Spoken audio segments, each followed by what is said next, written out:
மாணவர்கள் எவரும் போதைக்கு அடிமையாகாதீர்கள். அடிமையானவர்கள் மீண்டதாக சரித்திரமில்லை. எனவே உங்களையும் சமூகத்தையும் பாதுகாத்துக் கொள்ளுங்கள். உங்கள் நலன் கருதி கல்வி டிவி. வணக்கம் மாணவர்களே, மீண்டும் டான் கல்வியினூடாக உங்கள் கணக்கிட்ட ஆசிரியர் பாளையன். நீண்ட காலத்துக்கு பிறகு கடந்த கால பரீட்சை வினாக்கள் 2023ஆம் ஆண்டு பேப்பரில் சந்திச்சிருக்கின்றோம். பெரும் மகிழ்ச்சி அடைகின்றேன். நீண்ட காலமாக பாலின் ஆசிரியர் என்ற வீடியோவிலேருந்து இயங்கின மாணவர்களுக்குரிய சந்தர்ப்பமாக இது அமைந்திருக்கின்றது. அந்த அடிப்படையில் நாங்கள் 2012ஆம் ஆண்டிலிருந்து 2022ஆம் ஆண்டு வரைக்கும் கணக்கீடு ஒன்றை பொறுத்தை முழுவதும் செய்திருந்தேன். 2023ஆம் ஆண்டு பேப்பர் நடைபெற்று முடிந்துள்ளது. அதனுடைய பேப்பரை நாங்கள் தொடர்ச்சியாக பார்ப்போம். அவை 2024, 25, 26 பரீட்சை எழுதுகின்ற மாணவர்கள் இதனை பார்த்து பயனை பெற்றுக் கொள்ளுங்கள். தொடர்ச்சியாக அங்காள வருகின்ற போது சில நேரம் பாடத்திட்டங்கள் மாற்றப்படலாம். ஒன்றொன்று விடயங்கள் இலங்கை கணக்கினியம் மாறும் போது மாற்ற வேண்டி வரலாம். அவை ஆதனம் பொறி மற்றும் உபகரணம் LKS 16 படி அந்த ஆரம்ப பரிசோதனைக்கு சொல்லியிருப்பேன். கடந்த கால 2023ஆம் ஆண்டுக்கு முதல் செய்ததுக்கும் 2023ஆம் ஆண்டு பிறகு செய்கிறதுக்கும் நியமத்தில் மாற்றம் பண்ணபடியால் பார்ட்மெண்டில் இருக்கின்ற விடையும் மாற்றம் அடையும். அவை நீங்கள் அதையும் கவனத்துக்கு கொண்டு இப்போ என்னுடைய வீடியோ நீங்கள் பார்க்கும்போது நான் தற்போது எது LKS இருக்கோ அதன்படி விடையத்தான் பார்த்து கொண்டிருப்போம். 2023ஆம் ஆண்டுக்கு பிறகு என்ன மாற்றம் பெறுதோ அந்த மாற்றம் அந்த பாசில் உள்வாங்கப்படும். ஏற்கனவே செய்யப்பட்ட விடையில் அதே கேள்வி வந்தால் விட தான் விட பெறலாம். அதே மாதிரி கவனத்துக்கு கொண்டு நான் செய்திருக்கிறேன்னு நீங்கள் பழைய வீடியோ பார்த்து டவுட் இருந்தால் காட்சிப்படுத்தின நம்பருக்கு கால் பண்ணி இல்லை என்னுடைய வாட்ஸ்அப்புக்கு கால் பண்ணி நீங்கள் கேட்டுக்கொள்ளுங்கள். அதுக்குரிய விடையை நான் திருத்தம் செய்ய வேண்டி வேறு அந்த முன்னுக்கு வேணா அதை நாங்கள் ஆரம்ப பரிசோதனைக்குரிய மட்டும் LKS 16 மாறி இருக்கு. அது வேணால் அதை மட்டும் ஒரு காலம் கிடைக்கும் போது நான் செய்து விடுவேன் எக்ஸாம் முதல். Right, okay. அந்த அடிப்படையில் 2023க்கு போவோம். அதுக்கு முதல் 2023ஆம் ஆண்டு மற்ற பரீட்சையோடு ஒப்பிடும்போது கடந்த கால பரீட்சை ஒப்பிடும்போது சற்று மாணவர் மத்தியில் கடினமான வினாத்தாள்னு கூறப்பட்டது. ஆனால் அந்த அடிப்படையில் கடினமான வினாத்தாள் அல்ல. அது பாடத்திட்டத்துக்கு ஒழுங்குபடுத்தப்பட்டு நிறைவான பேப்பராக இருக்கும், பூர்ணமான பேப்பராக இருக்கும். ஆனால் மாணவரை பொறுத்த வரைக்கும் நான் மார்க்கிங் போகிற அடிப்படையில் சொல்கிறேன். கடைசியாக இருக்கின்ற 43ஆவது வினாவுக்கு பிறகு அந்த கடைசி அந்த உறவிட்ட மாணவர்கள் பெரும்பாலும் செய்யவில்லை. அதுக்கு என்ன ரீசன் தெரியல. நேரம் போதாமை அப்படியே இல்லை, மாணவர் பயிற்சி செய்யவில்லை என்னுடைய எடுகோள். ஆகவே நீங்கள் நிறைய கடந்த கால பரீட்சை வினாக்களை வடிவபூர்ணமாக திருப்தியாக செய்தாவே என்ன பொறுத்தே நீங்கள் பூர்ணமாக செய்யலாம். ஒரு வினாவுக்கு 2 நிமிடம் 40 செகண்ட் ஒதுக்கி நீங்கள் பார்ட் பண்ண செய்வீங்கன்னு சொன்னால் சரியாக சில வேலைக்கு 3 நிமிடம் தேவை வரும். சில வேலைக்கு நாங்கள் 1 நிமிஷத்துலையும் செய்து முடிக்கலாம். சில வேலைக்கு எடுத்து வச்சு 10 செகண்ட்லையும் விடையே போடலாம்.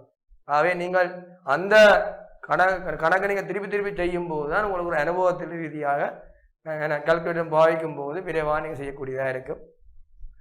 கல்குலேட்டர் பாவிக்கும் போது இப்போ கடந்த காலம் சில பாடசாலையில் எக்ஸாம் கொள்ள விடையில் சூப்பர்வைசரால் என்னென்னு சொன்னால் இந்த சயின்டிஃபிக் கல்குலேட்டர் நீங்கள் பாவிக்கலாது. நார்மலாக இருக்கின்ற சகசய மைனஸ் அரணை அதே மாதிரி வர்க்க மூலம் வர்க்கம் அந்த அப்படி இருக்கின்ற கல்குலேட்டர் மட்டும்தான் நீங்கள் பாவிக்கலாம். வர்க்க மூலங்களை தேவை இந்த வியோகிக்கும்.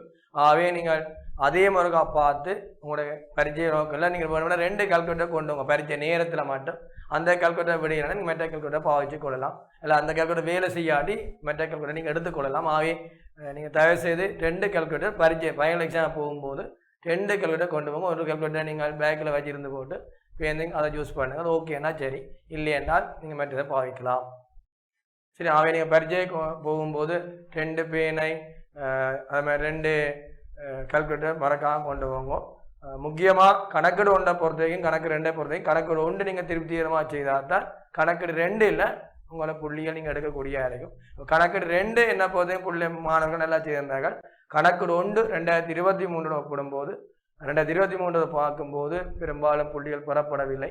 ஆகவே பயிற்சி இல்லைன்னா நினைக்கின்றேன். ஆகவே நீங்கள் தொடர்ச்சியாக இந்த யூடியூப் இருக்கின்ற 12 வருட பாஸ் பேப்பரை தொடர்ச்சியாக பார்த்து அதில் வர பாஸ் பேப்பரை கடந்த கால பரீட்சைலாம் நீங்கள் வடிவாக பார்த்தாவே அதுக்குரிய எதிர்காலத்தில் வரக்கூடிய வினாக்கள் அந்த கடந்த கால பரீட்சை மறைந்திருக்கின்றது. 1-2 விடயங்கள் புது விடயம் பெற முடியும். மற்றெல்லாம் ஏற்கனவே வந்த விடயங்களாக தான் இருக்கு. ஆகவே பரீட்சை வினாக்கள் செட் பண்ணுற பேராசிரியர் அதனுடைய கடந்த கால பரீட்சை வினாக்களை தழுவியாக தான் பேப்பர் இருக்கு. அப்போ நீங்கள் அது மாற்றம் பெறாது. ஆகவே நீங்கள் அதை திருப்பி செய்து பார்த்தே என்ன போது திருப்திகரமாக இருக்கும். இலங்கையிலேயே கடந்த கால பரீட்சை வினாக்கள் கணக்கிட்ட பொறுத்தையும் செய்தது இந்த டான் கல்வியினூடாக நானாகத்தான் இருப்பேன். அந்த அடிப்படையில் நீங்கள் தொடர்ச்சியாக இணைந்திருங்கள். என்னுடைய பணி என்னால் இயன்ற உதவி உங்களுக்கு செய்துவிடப்படும். ரைட், அந்த அடிப்படையில் வினாவுக்கு போவோம். இது ஏற்கனவே உங்களுக்கு 2023ஆம் ஆண்டு பேப்பர்னு உங்களுக்கு தெரியும். அதில் காட்சிப்படுத்தப்படுகின்றது வளமை மாதிரி செய்கிறது. வளமையா வாரம் முதலாவது வினா 2012ஆம் ஆண்டுலேருந்து தொடர்ச்சியாக வாரம் முதலாவது வினா உங்களுக்கு தெரியும். பின்வரும் கூற்றுக்களில் இது கணக்கீட்டின் பிரதான நோக்கத்தை மிக சிறப்பாக விவரிக்கின்றது என்று இருக்கு. பின்வரும் கூற்றுக்களில் எது கணக்கீட்டின் பிரதான நோக்கத்தை எடுத்து பார்த்தீங்க, பிரதான நோக்கத்தை கணக்கீட்டின நிதி கணக்கின்ற பிரதான நோக்கத்தை எது வெளிப்படுத்துன்னு கேட்பியம். அப்போ அந்த அடிப்படையில் கணக்கிடுகின்ற பிரதான நோக்கத்தை நாங்கள் எடுத்து பார்த்தோம் என்றால் நிதிக்குட்டை தயாரிப்பது, கொடுக்க வளங்களை பதிவு செய்தல், சட்ட தேவைப்பாடுகளை பூர்த்தி செய்வதற்கு பொது நோக்கத்துக்கான நிதிக்குட்டை தயாரித்தல். பொது நோக்கத்துக்கான நிதிக்கூட்டுகள் என்பது நீங்கள் கம்பெனி பிரசுர முடி கணக்கில் நீங்கள் பார்த்து கொள்வீங்கள் கம்பெனியில். அடுத்தது அக்கறையுடைய தரப்பினர்கள் தீர்மானம் எடுப்பதற்கு நிறுவனம் பற்றிய தகவலை வழங்க. இது ஏற்றுக்கொள்ளக்கூடியபடியாக நாங்கள் வாசித்து பார்ப்போம்.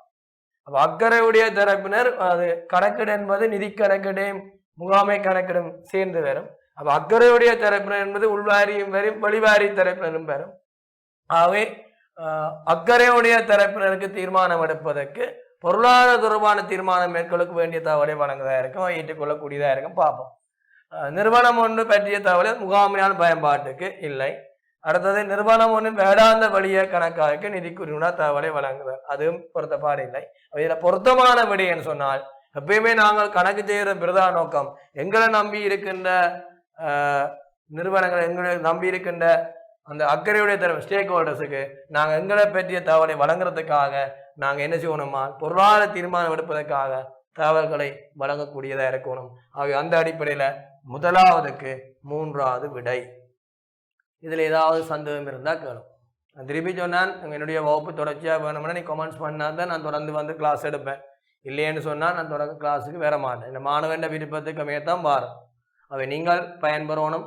என்னை பொறுத்தவரைக்கும் ஜாழ் மாவட்டத்தை மிஞ்சி அங்கால இருக்கின்ற மாணவர் நிறைய மாணவர்கள் தொடர்ச்சியாக பார்த்து வந்திருக்கிறீர்கள். சூம்போப்பினூடாகவோ யூடியூப்பினூடாகவோ ஜாழ் மாவட்ட ஆசிரியர் நிறைய பேர் படித்து கொண்டிருக்கிறீங்க. அந்த பயன் உங்களுக்கு கண்டிப்பாக கிடைக்கும். டான் கல்வி டிவினூடாக யூடியூப்னூடாக நீங்கள் பார்க்கும்போது, டிவினூடாக படிக்கும்போது என்னை பொறுத்தவரைக்கும் இது நன்மை அளிக்கும். அந்த அடிப்படையில் தொடர்ச்சியாக நீங்கள் பார்த்து கொண்டிருங்கள். அதான் சொல்றேன், நீ கருத்தரங்கள் அப்படி மாடல் பேப்பர் வரைக்க தொடர்ச்சியாக செய்யக்கூடியதாக இருக்கும். விடை முதலாவதுக்கு 3வது விடை. 2வது போவோம். பின்வரும் இதில் கொஞ்சம் இந்த எண்ணக்கருக்கள் எல்லாம் தொடர்ச்சியாக நீங்கள் ஒரு 5 வருஷம் பாசிபிள் எடுத்து பார்த்தா அடுத்த முறை இந்த கேள்வி வேற மட்டும் நோம்பலாவே தெரியும். அதில் மாற்றக்கிறதுக்கு இடமில்லை. சரி, பின்வரும் கணக்கிட்ட எண்ணக்கருக்களுள் எது நிறுவனமோட நிதிநிலைமை கூற்றில் சொத்துக்களையும் பொறுப்புகளையும் நடைமுறை அல்ல என வகைப்படுத்துவது அடிப்படையை வழங்கும். இது கடந்த கால பரீட்சை வினாக்கள்ல வந்துடு. கடந்த கால பரீட்சை வினாக்களை வராம எந்த பேப்பர்லையுமே இல்லை. கடந்த கால பரீட்சை வினாக்களை பார்த்தீங்கன்னா அப்ப பின்வரும் கணக்கிட்ட எண்ணக்கருக்களுள் எது நிறுவனமோட நிதிநிலைமை கூற்றில் சொத்துக்களையும் பொறுப்புகளையும் நடைமுறை அல்லான்னு வகைப்படுத்தப்படும். தெரியும், கோயிங் கன்சர்ன் தெரியும். இந்த விட ஏற்கனவே தொடர்ந்து இயங்கன்னு பின்னுக்கு ஒரு சக்சல்ல வருது. சரியான கான்செப்ட் பொறுத்துக்கும் தியரி வந்து கணக்கிட்டு எண்ணக்கணக்கில் வரும். இது அங்கால எல்கிஎஸ்ல வரும். 1-2 முகாமை கணக்கில் வரலாம். மற்றபடி நீங்கள் குறுகிய வட்டத்துக்கு இருக்கு ஏற்கனவே வந்த கழியா திருப்பி கேட்கப்படும். அக்கௌண்ட்ஸில் விளத்தி விவரங்களை கேட்கலாம். ஆகவே மாணவர்களே, பின்வரும் கணக்கிட்டு எண்ணக்கருக்களில் நிதிநிலைமை கூற்றில் சொத்துக்களையும் பொறுப்புகளையும் நடைமுறை எல்லாம் என்று வகைப்படுத்துறோம் என்றால் அதை ஞாபகம் வச்சுக் கொள்ளுங்க. தொடர்ந்து இயங்கும் எண்ணக்கரு.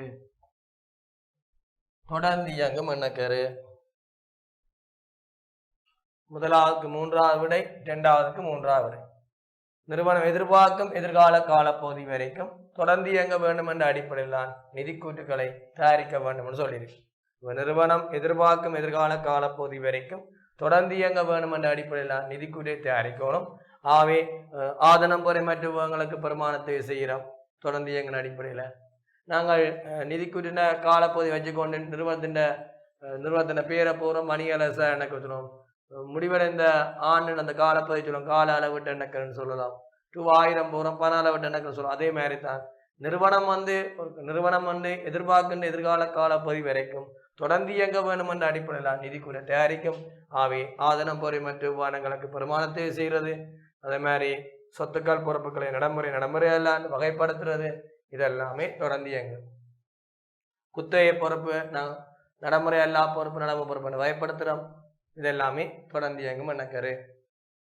மூன்றாவது வினா, பின்வரும் கணக்கிட்டு எண்ணக்கருக்குள் எது குத்தகையாளனின் இதுல வருது, குத்தகையாளனின் நிதிலைமை கூற்றில் சொத்து பாவனை உரிமையினை அல்ல சொத்து பயன்படுத்தும் உரிமை அல்ல சொத்து பாவனை உரிமையை இனங்காண்பதற்கு அடிப்படை வழங்குகின்றது. உங்களுக்கு தெரியும் நிறுவனம் உங்களுக்கு தெரியும் உள்ளார்ந்த தன்மை வெளியார்ந்த தன்மைக்கு முக்கியத்துவம் கொடுக்காம அந்த உள்ளார்ந்த தன்மை தான் முக்கியத்துவம் கொடுத்து கணக்கு தயாரிக்கணும்.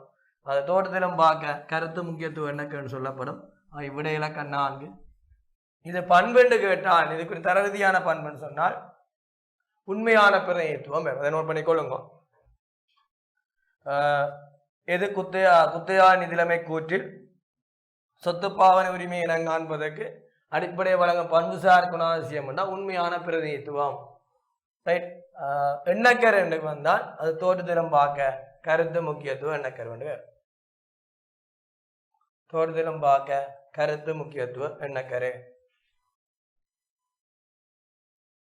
நிறுவனம் வெளியார்ந்த தன்மைக்கு முக்கியத்துவம் வழங்காமல் உள்ளார்ந்த தன்மை முக்கியத்துவம் வழங்கி கணக்கு செய்ய வேண்டும். உரிமை மாற்ற குத்தகை அடிப்படை பெற்றுக்கொண்ட சொத்துக்கு உரிமை மாற்றப்படாட்டியும் நாங்கள் குத்தகை காலம் வரைக்கும் சொத்தா வெளிப்படுத்துக்கு அடிப்படை வழங்கும் எண்ணக்கரு. தோட்டத்திலும் பார்க்கறது முக்கியத்துவம் எண்ணக்கரு. பண்பு என்று கேட்டால் அது உண்மையான பிரதிநிதித்துவம். இதா சந்தேகம் இருந்தா கேளுங்க.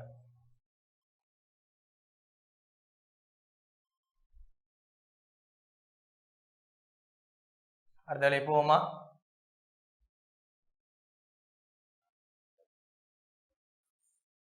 முக்கியமான கேள்வி. 4, 5, 6 ஆகிய வினாக்களுக்கு விடையளிப்பதற்கு கீழே தரப்பட்டுள்ள தகவல்களை பயன்படுத்திட்டாங்க. மிதிலா என்பவர் 5 லட்சம் ரூபாய் காசனையும் 4 லட்சம் ரூபாய் பெருமையான தளபாடங்களை முதலீடு செய்து 1/1/2023 வியாபாரம் ஒன்றை ஆரம்பித்தார். இவ்வியாபாரமானது இத்திகதியில் பெறுமதி சேவரிக்கால் பதிவு செய்யப்பட்டிருக்கு. தற்போது உங்களுக்கு தெரியும் வட் வீதம் 18% என்று தெரியும். வட்டுக்கு பதிவு செய்யப்பட்டால் அந்த விற்பனைக்கான வட் நமக்கு பொறுப்பு கணக்காகவும் கொள்ளக்கான வட் நமக்கு ஒரு சொத்து கணக்காகவும் இருக்கும். விற்பனைக்கான வட்டிலேருந்து கொள்ளக்கான வட்டை கழிச்சால் நாங்கள் கொடுக்க வேண்டிய வட் வரும். அதில் காசா செலுத்திய வட்டை கழிச்சால் வட் சென்மதி வரும். எனினும் கொள்ளக்கான வட் இல்லைன்னு சொல்லப்போ நான் பொருள் வாங்கிக்காங்க எனக்கு வட் வரே இல்லை, எங்களுக்கு வட் தந்து தான் வரும். ஆனால் விற்பனைக்காக கிடைக்கிற வட்டை நான் கொடுக்க வேண்டி வரும். பின்வரும் கொடுக்கல் வாங்கலானது 2025 ஜனவரி மாதத்தில் இடம்பெற்றுள்ளன. கொடுக்க வாங்கல் இலக்கம் திகதி கொடுக்கல் வாங்கல் 1, 2, 3, 4, 5 தந்திருக்கு, டேட் தந்திருக்குது. முதலாவது பேங்க் 400 கிரியமான 3 வட்டி கேட்குறேன். 400 கிரியமான பொருட்கள் தர்சன் ட்ரேடர்ஸிடமிருந்து கடனை கொள்ள செய்யப்படுது. பொருளானே கொள்ளனாவுக்கு வட்டி இல்லைன்னு சொல்லியாச்சு. அவை அதை நீங்கள் அண்டலை பண்ண கொள்ளணும். எக்ஸாம்பிள் அண்டலை பண்ணுங்க, பிரச்சனை இல்லை. விட சரியா போட்டா சரி நம்பர். நீங்கள் மற்றவங்களுக்கு தேவையான நீங்கள் அன்லைன் பண்ணுங்க. ஏன்னா நீங்கள் வாசிக்க ஒருக்கா வாசிக்கணும்னா பிடிக்கக்கூடிய அதான் அன்லைன் பண்ணுங்க. 8/1 தர்சன் ட்ரேடர்ஸ் வந்து கொள்ள செய்த 30,000 பொருட்கள் திருப்பி அனுப்பப்படுது, அதை வெளித்திருப்பான். அடுத்தது 250 கிரியமான பொருட்கள் 345 காசுக்கு விற்கப்படுது. இதுக்கு 40,000 வட்டி இருக்கா. 15 வீதப்படி பார்த்துருக்கா போல 300 15 தான் 45 பேரும் சேர்த்தா 345 இங்கே வட்டி தந்துருக்கு. நீங்கள் எல்லாம் கஷ்டப்பட தேவை. 100 கிரியமான பொருட்கள் 138 கடனுக்கு வைத்திருக்கலாம். ஆகவே அது 18,000 வட்டி இருக்கு. தர்சன் ட்ரேடர்ஸை செலுத்த வேண்டிய தொகையை தீர்ப்பதற்கு காசோலை ஒன்று வழங்கப்படுது. அப்போ சொல்லப்போனால் 4 லட்சத்திலிருந்து 30,000 பொருள் வழி திருப்பப்பட்டால் நாங்கள் கொடுக்க வேண்டிய 370,000க்கு நாங்கள் காசோலை ஒன்று வழங்குகிறோம். மிதிலா வியாபாரத்தின் புத்தகங்களில் 1, 2 மற்றும் 3 ஆகிய இலக்கங்களை கொடுக்க போல்டா போட்டிருக்கு பாருங்க. 1, 2, 3 இலக்கங்கள் கொடுக்க வாங்கலை பதிவதற்கு அவை நிகழும் ஒழுங்கில் பதிவதற்கு பயன்படுத்தப்படும் மூல ஆவணங்களின் ஒழுங்கு வரிசை. அப்போ 1, 2, 3க்குரிய ஒழுங்கு வரிசையை கேட்குறான். அப்போ உங்களுக்கு தெரியும் முதலாவது பாருங்க கடன் கொள்ளாம். கடன் கொள்ளாவுக்குரிய மூலாவணம் கொள்னா பட்டியல். அதை நீங்கள் கொள்னா பட்டியல் நாங்கள் எழுதுவோம். ஆனால் கடந்த கால பரீட்சை வினாக்களில் பட்டியல்னு சொல்லலாம் பாவிக்கப்படும். அடுத்தது கடனுக்கு வாங்கின பொருளை திருப்பி அனுப்புறோம். அதை படிச்சிருங்க வெளித்திருப்பம். கடனுக்கு வாங்கின மாதிரி இருக்கும், முரணா இருக்கும், பழுதடைந்திருக்கும், திருப்பி அனுப்புவோம். அவை வெளித்திருப்பம், அது வேற வித்தாள். அடுத்தது நாங்கள் அடுத்த விஷயம் என்ன நடந்திருக்குன்னு சொன்னால் காசுக்கு பொருளை விற்கிறோம். மூன்றாவது விடயம் இப்போ காசு விற்பனை. காசுக்கு வித்தால் அது மூலப்பதிவேடு, காசு பெறுவனவு நாளேடு, அவை பற்றிச்சுக்கிட்டு பறிச்சுக்கிட்டு. அப்ப கடன் கொள்ளவு வெடித்திருப்பம், காசு விற்பனை, கொள்ளப்பட்டியல் வரவுத்தாள் பற்றிச்சுட்டு, கொள்ளப்பட்டியல் வரவுத்தாள் பற்றிச்சுட்டு. விடை நாலாவதுக்கு மூன்றாவது விடை. சந்தேகமே தான் கலங்க. நாலாவதுக்கு மூன்றாவது விடை.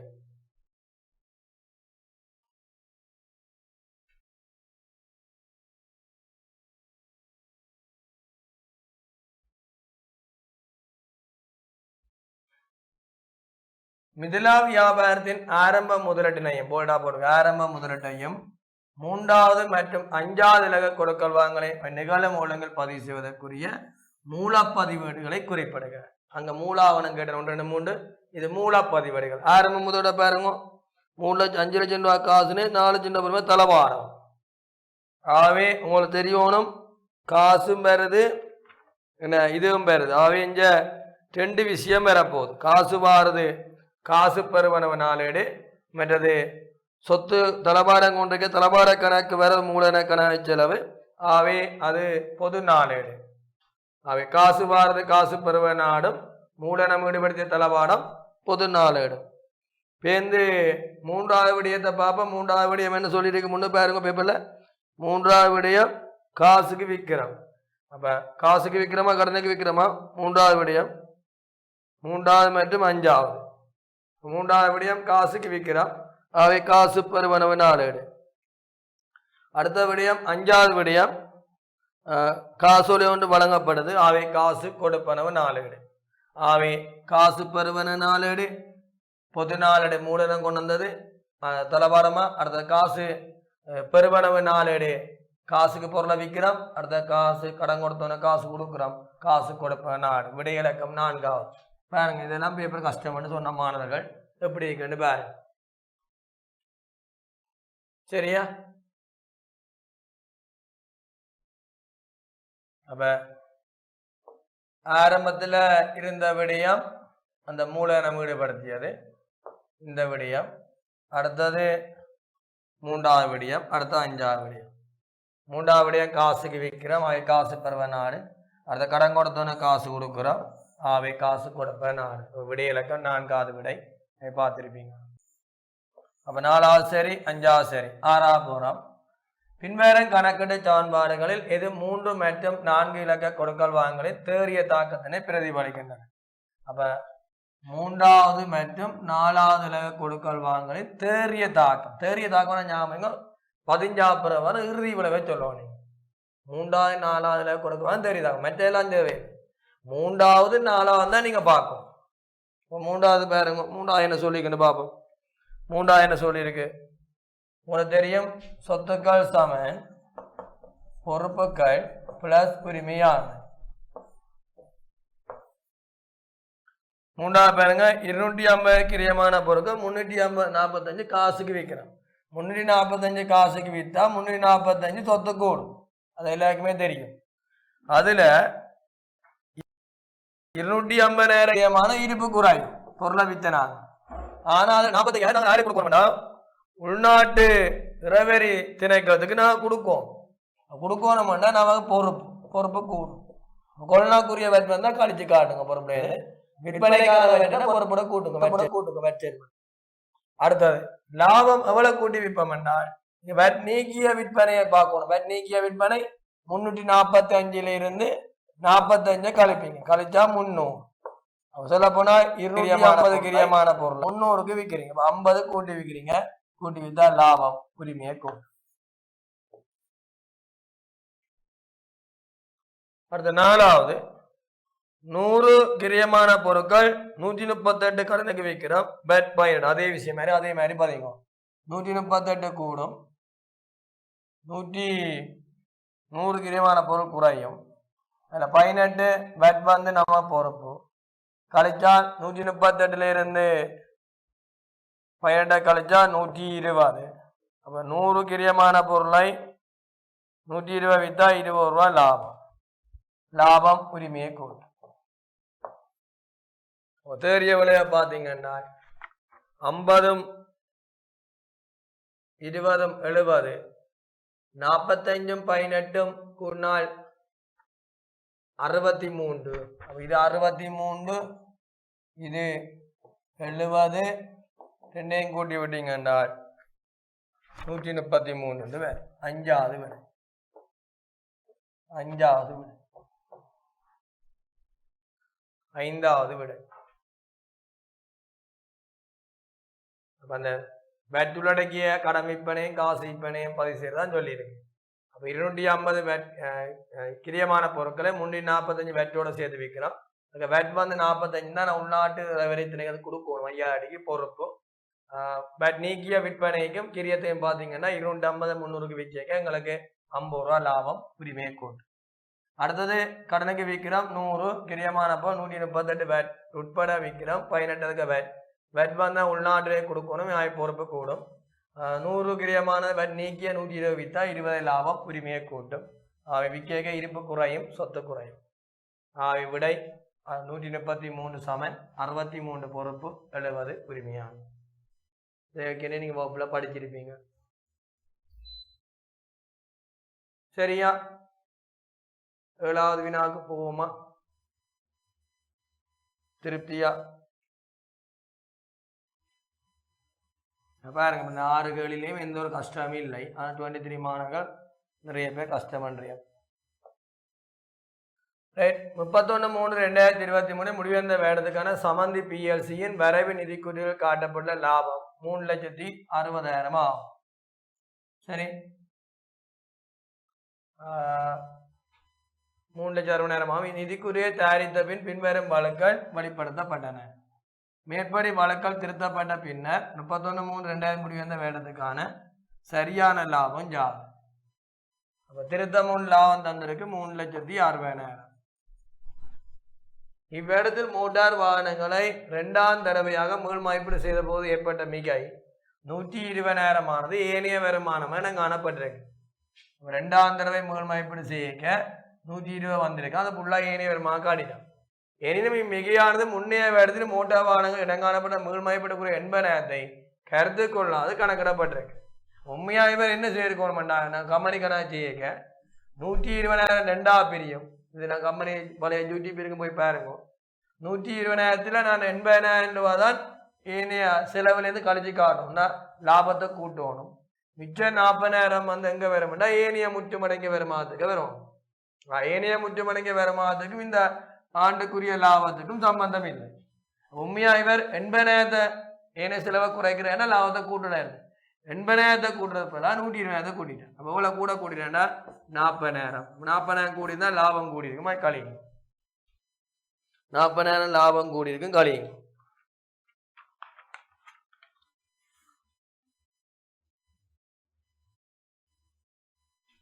அடுத்த பிரதி எடுக்கும் இயந்திரம் ஒன்று நடைமுறை வேடத்தின் தொடர்புடைய பராமரிப்பு செலவு 30,000 ஆனது 1/4/2022 செலுத்தப்பட்டது. தொடக்கத்தில் நிதியான தொடக்கத்தில் இது அலுவலக உபகரண கணக்கில் வரவிலும் காசு கணக்கிலும் செலவிலும் பதியப்பட்டிருக்கு. கோட்பாட்டு வலு உங்களுக்கு தெரியும். கோட்பாட்டு வலு அலுவலக உபகரணங்களுக்கு வேடத்துக்கு பெருமானத்தைவானது வேடத்துக்கு செய்யும்.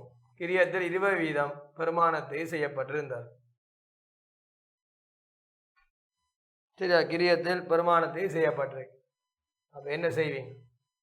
முதலாவது பராமரிப்பு செலவு செலுத்தப்பட்டிருந்த தொகையை அலுவலக உபகரண கணக்கு வச்சிருந்தா செலவை காட்டாம விட்டுருப்போம். அப்போ அலுவலக உபகரண கணக்கு வர வச்சிருப்போம். காசுகளை செலவு வச்சிருப்போம். அலுவலக உபகரண கணக்கு வர வச்சு இல்லாம செலவு கோட்பாட்டு செலவுலையும் பராமரிப்பு செலவு கணக்கு வரவு. பராமரிப்பு செலவு கணக்கு வரவுனா லாப நட்ட கணக்கு வரவு லாபத்திலிருந்து கழிப்பீங்க. இனி இது தவறுதலாக அலுவலக உபகரண கணக்கு நாங்கள் வர வச்சபடியால் இந்த சொத்துக்கு நேர்கோட்டு முறையில் கிரியத்தில் 20% முழுவாண்டத்தையும் செய்திருப்போம். ஆவி இது கடந்தால பரிச்சயங்களே இருக்கு. 30,000க்கு 100 மேல் 20% முழுவாண்டு பார்த்துருப்பீங்க. பார்த்தாங்கன்னால் 6,000 ரூபா வேணும். 10 பார்த்தால் 3,000, 20 டபுள் மடங்கு 6,000. அவை பெருமானத்தை வளமையாக பதிஞ்சிருப்போம். அலுவலக உபகரண பெருமானத்தை கணக்கு வரவு, அலுவலக உபகரண திரண்ட பெருமானத்தை கணக்கு செலவு. அவை நீங்கள் மாற்றி பதிஞ்சோம்னால் அலுவலக உபகரண திரண்ட தெய்வ கணக்கில் வரவிலையும், அலுவலக உபகரண பெருமானத்தை கணக்கில் செலவினையும் வைப்போம். லாபண்ட கணக்கு செலவு லாபத்தோட கூட்டும். இவ்வளவுதான் விஷயம். கூட்டி எடுத்தீங்கன்னா 70 கழிக்கணும், 6 கழிக்கும் 296,000 நினைக்கிறேன். பாருங்க இப்படியே பாருங்க. 5வது விடு இப்ப கஷ்டம்னா சொல்லும்.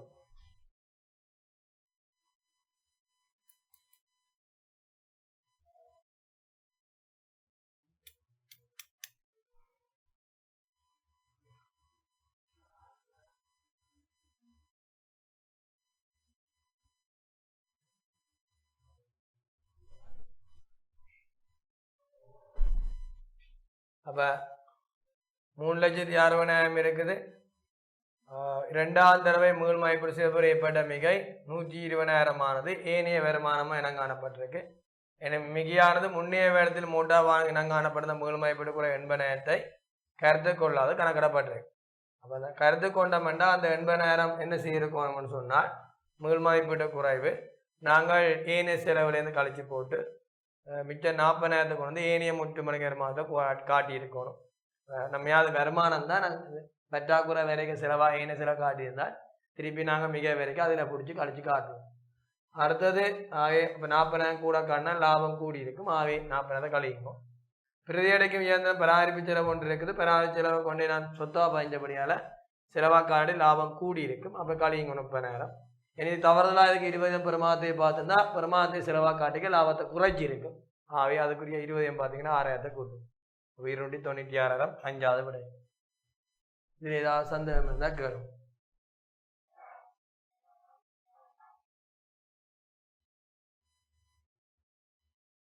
எட்டாவது வினாக போவோம்.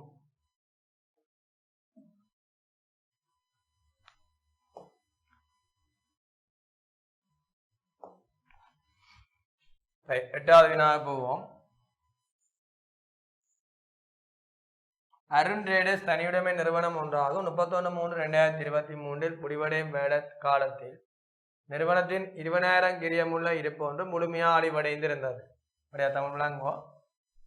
அதாவது என்ன சொல்லியிருக்குன்னு சொன்னால் நிதியாண்டு இறுதி தினத்தில் 20,000 கிரியமான இருப்பு ஒன்று முழுமையாக அழிவடைந்திருக்கா. இந்நட்டத்தில் 80% காப்புரி கம்பெனியால் செலுத்தப்பட்டிருக்கு. இருப்பு நட்டம் என காப்புரிக்கு பெறப்பட்ட காசு தொடர்பான சீராங்கள் கணக்கு புத்தகங்களில் மேற்கொள்ளப்பட்டிருக்கவில்லை. பழமையாக கிடைக்க வேண்டியிருக்கு தந்துட்டு. எனினும் 31/3/2023 உள்ளவான் இறுதி இருப்பானது கிடைக்கக்கூடிய பௌதிக இருப்பு அடிப்படை கணக்கப்பட்டிருக்கு. பௌதிக இருப்புன்னா இருக்கிற இருப்பு தான் பௌதிக இருப்புன்னு சொல்லுவோம். கணக்கு ரீதியான கருத்து கொள்ளாமல் இருக்கிறது. இது பௌதிக ரீதினா இருக்கிறது தான் இருப்பா எடுத்து கண்ணுக்கு முன்னா இருக்குது இருப்பா எடுத்து. அப்போ அழிஞ்சது இருப்புக்கு வராது. சரி 31/3/2023 முடிவடையும் பேரத்துக்கான மொத்த லாபம் தெரியலாம் தந்துருக்கு. மொத்த லாபம் 150,000, தேறிய லாபம் 80,000.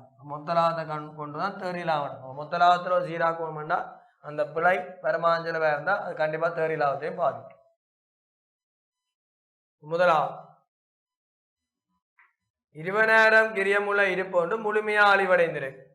20,000 கிரியமுள்ள இருப்பு ஒன்று முழுமையா அழிவடைந்தால் நாங்கள் அழிவடைந்ததுக்கு டபுள் எண்ணி காப்புரி கம்பெனி 80% தான் சொல்லி இருக்குது. அப்போ 80% பார்த்தோம் என்றால் 16,000 அது காசு பெற்றுட்டோம். அப்போ காசு கணக்கு வரவே 16,000 பண்ணிக்கோங்க. காசு கணக்கு 16,000. தீயழிவு நட்ட கணக்கு லாப கணக்கு வரவே 4,000. கொள்ளா கணக்கு செலவு செலவுனா மொத்தமாக கொள்ளேருந்து 20,000 கழிச்சிருக்கோம். இங்கே கொள்ளேருந்து கழிக்காது. இப்போ கணக்கு ரீதியாக இருப்புன்னா வேறு விஷயம். கணக்கு ரீதியாக இருப்புன்னா நீங்கள் ஓகே இருப்பின் தாக்கத்தை எழுத்தும். இது பௌதிக ரீதியாக இருப்புன்னா அழிஞ்ச இருப்பா இருக்கா. அப்போ கண்டிப்பாக கொள்ளேருந்து கழிக்காடி கொள்ள கூட இறுதி இருக்காட்டி விற்பனை கிரியம் கூடி மொத்த லாபம் குறைஞ்சி தேறி லாபம் குறைஞ்சிடும். ஆகவே நீங்கள் அந்த 20,000 கொள்ள கணக்கு செலவு வேண்ட லாப செலவு கொள்ள மொத்த லாபத்துறையும் கூட்டி தேறி லாபத்துறையும் கூட்டி எனக்கு காப்புரி கம்பெனி சொல்லுது 20,000 தான் 80,000 தான் சொல்லுது. அது தந்துட்டு அப்போ மிச்சம் 20,000 தராது. அப்போ காப்பரி கம்பெனி காப்பரி சொன்னால் ஏப்ரல் அப்போ குறைக்கிறதான் அப்போ 4000 இதில் கழிப்பீங்க. இது 170,000 ரூபாண்டு வரும். இது 96,000 ரூபாண்டு வரும்.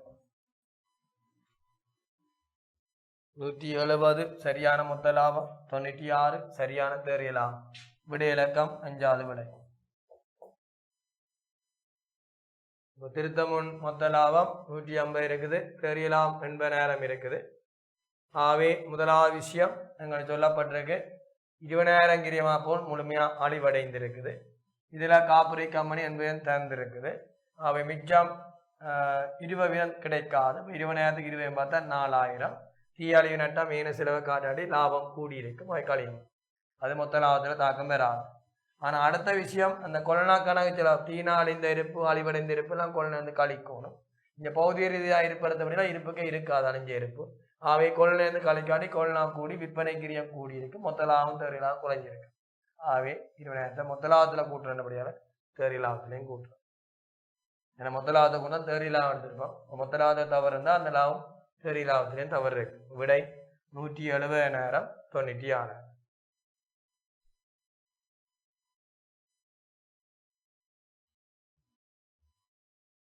சரியா மாணவர்களே? அடுத்தது போமா.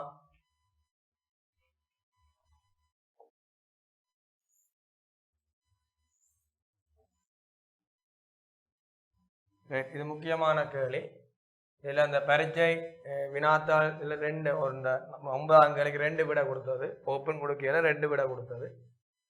ஏனென்றால் உங்களுக்கு தெரியும் குறைவேலை சீராக்கம் படிச்சிருவீங்க. குறைவேலை சீராக்கம் நாங்கள் 2019ஆம் ஆண்டு 18ஆம் ஆண்டு வரைக்கும் குறைவேலை சீராக்கம் 2 இடத்துல சீராக்கப்படும்.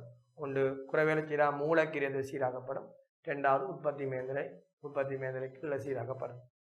இப்போ குறைவேலை சீராக்கம் தனியாக உற்பத்தி கிரியத்திலாம் சீராக்கப்படும். சொல்லப்போனால் ஆரம்ப மூலப்பொருள் தொடர்பான கொள்ளனா கூட்டி இறுதி மூலப்பொருட்கள் தான் உற்பத்தி பயன்படுத்திய மூலப்பொருள் கிரியம். அதுக்குள்ள நேர்ச்செலவு நேர்கூலி மற்ற ஏனைய நேர்ச்செலவு இருந்தால் கூட்டி வாரது மூலக்கிரியம் இல்லை முதன்மை கிரியம்.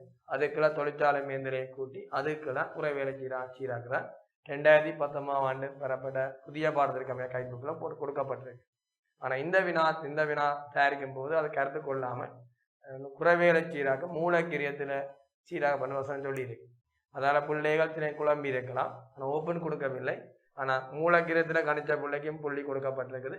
நார்மலாக நீங்கள் மேந்தலை செலவு கீழே சரியாக புள்ளை கணிச்சிருந்தாலும் அது புள்ளி கொடுக்கப்பட்டிருக்கு. அவை நீங்கள் இதில் எந்த புள்ளியும் விளக்கப்படவில்லை.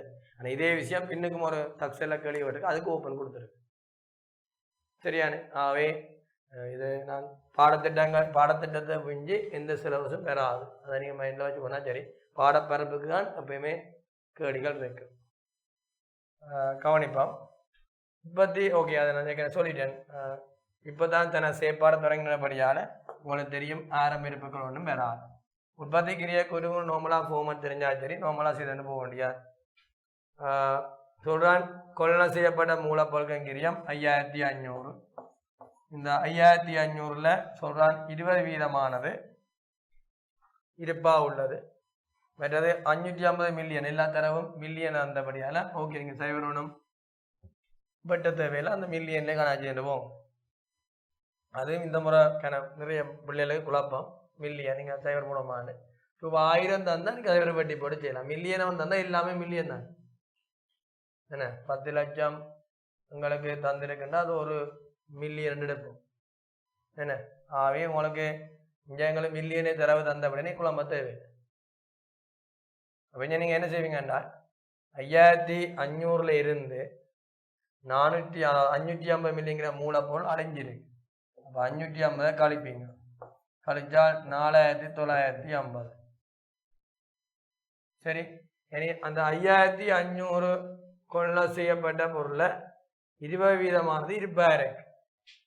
நிறைய பேர் குழப்பம். சரி, அழிஞ்ச மிச்சம் தானே இருப்பா இருக்குன்னு அது கொள்ளை செய்யப்பட்ட வசனம் சொல்லியிருக்கு. என்ன வேறு கொள்ளை செய்யப்பட்ட மூலப்பொருட்களில் ஆகவே 5500ல் நீங்கள் 20% பார்த்தீங்கன்னா 1100 நினைக்கிறேன். அப்போ 1100 கழிப்பீங்க. கழிச்சால் உற்பத்தியை பயன்படுத்திய மூலப்பொருள் கிரியம் 3850 வரும். அந்த உற்பத்தியை பயன்படுத்திய மூலப்பொருள் கிரியத்தோட நேர்கூலி கிரியம் 4000 கூட்டிங்க. நேர்கூலி கிரியம் 4000 கூட்டிங்க. இப்போ நேர்கூலி கிரியம் 4000 கூட்டினீங்கன்னா எவ்வளோ வரும்? 3850ஓட நேர்கூலி கிரியம் 4000 சேர்த்திங்கன்னா 7850 தான். நாங்கள் இப்போ படித்து கொண்டிருக்கிற சிலபஸின் படி மூலக்கிரியம். ஏன்னா இந்த நடைமுறை வேலையானது 450 மில்லியனாக இருந்தது. நடைமுறை வேலையானது மூலக்கிரியத்தை கணிக்கப்படும். நீங்கள் படிக்கிறாங்க இதை வட்டி விடுங்க. ஏன்னா உங்களுக்கு குறைவேலை சீராக்கம் எங்கே வரும்? உற்பத்தி கிரியத்தை தான் சீராக்கும். அதை பற்றி சொல்ல மாட்டேன். நீங்கள் மேந்திரத்தில் கீழே சீராக்கினீங்கன்னா சரி. அடுத்த இந்த பேப்பரில் தவறுதலாக போடப்பட்டிருக்கு. அவை நீங்கள் விட உங்களுக்கு எந்தமான பாதிப்பும் இல்லை. நீங்கள் 7850 உண்மையாக என்ன விட போட்டிருப்பீங்கன்னா இந்த 450 கழிச்சு அவியல் போட்ட விடை 7400 மில்லியனுக்கு விட போட்டது. முதலாவது ஆன்சர் பண்ணு. ஆனால் இதுபடி எங்கட நாங்கள் படித்த சிலபஸின் படி விட வந்து 7850 ரெண்டாவது விட. அப்போ அந்த பிள்ளைக்கு 1க்கு 2க்கு புள்ளி கொடுத்தவே நீங்கள் அதில் பயப்பட தேவையில்லை. எங்களுக்கு 2வது தான் சரியான விடை. நீங்கள் 2வது விடையே போகிறோம். இதை வட்டி விடுங்கவா. நடைமுறை வேலையானது மூலக்கிரதை கணிக்கப்படும் என்பதை வட்டி விடுங்க. ஏன்னா குறைவேலை சீராக்கம் ஞாபகம் வச்சுக்கொள்ளுங்க. உற்பத்தி கிரியத்தில் சீராக்கப்படும். சரியா? விடை சரி. அடுத்த வேலை பாருங்க. முடிவேந்த ஆண்டுக்கான மொத்த உற்பத்தி கிரியம். இந்த மொத்த உற்பத்தி கிரியம் என்னதுன்னா அந்த உற்பத்திக்கு மூலக்கிரியத்தோட உற்பத்தி மேந்தலை 800 கூட்டுறோம். அடுத்தது இயந்திர பெருமானத்தை சொல்கிறேன். 8000 ரூபாய்க்கு வாங்கினாங்க. பாவனை காலம் 10 வேணும். அப்போ அதை நம்ப வேணும். எங்களுக்கு சொத்து பெருமானத்தை தான் நீங்கள் காட்டுவோம். இப்போ 800 கூட்டுவீங்க. உற்பத்தி மேந்தலை பெருமானத்தை நீங்களாண்டபடியாக அதுக்கு இருக்காது. அதோட தனியாக பெருமானத்தை 800 கூட்டுவீங்க. நீங்களாண்ட இருக்காது. அடுத்தது அதிலே இருந்து கூட்டி வாருந்து 450 மில்லியன் ரூபாய் குறைவேலை சீராக்கம். அப்போ இது 450 கூட்டிங்கன்னா 9450. அதிலேருந்து நீங்கள் 450 குறைவேலை இறுதி இருப்பு தான் இருக்குது. குறைவேலை ஆரம்பம் கூட்டப்படும், இறுதி கழிக்கப்படும். அவை 9000 மொத்த உற்பத்தி கிரியம். விடை முதலாவது விடை.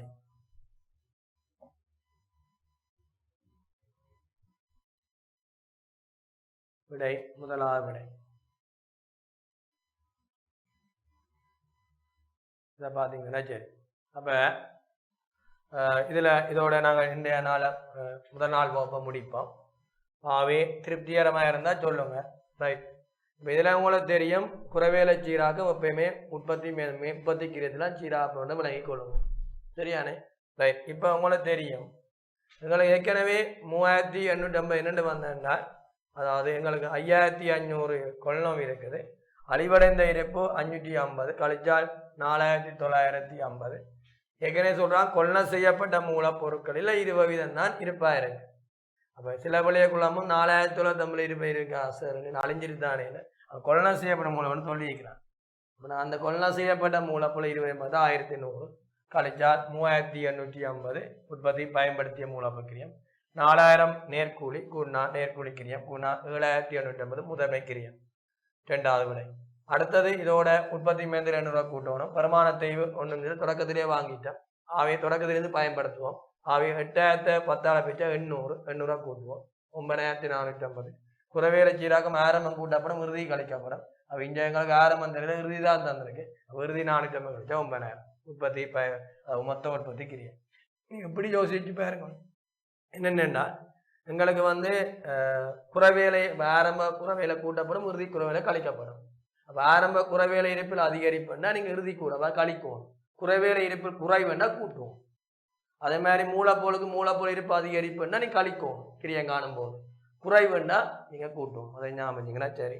அவை இன்றைய நாள் ஒரு வகுப்பு தொடர்பாக உங்களுடைய கமெண்ட்ஸை எதிர்பார்க்கின்றேன். உங்களோட கமெண்ட்ஸை முன்வையுங்க. திருப்திகரமாக இருந்தால் தொடர்ச்சியாக இணைந்திருங்கள். தொடர்ச்சியாக உங்களுக்கான வகுப்பு எடுக்கப்படும். அவை தயவுசெய்து டேங்கர் கமெண்ட்ஸ் பகுதியில் யூடியூபின் கமெண்ட்ஸ் பகுதியில் கமெண்ட்ஸ் பண்ணிக்கொள்ளுங்க. மீண்டும் ஒரு அடுத்த வகுப்பை சந்திக்கும் வரை விடைபெற்றுக் கொள்கிறேன். உங்கள் கணக்கிட்ட ஆசிரியர் பாளையம். நன்றி, வணக்கம். கல்வி டிவியில் புத்தம்புது நிகழ்ச்சிகளை உடனுக்குடன் பார்த்து மகிழ எமது Facebook மற்றும் YouTube பக்கத்தை லைக் செய்யுங்கள்.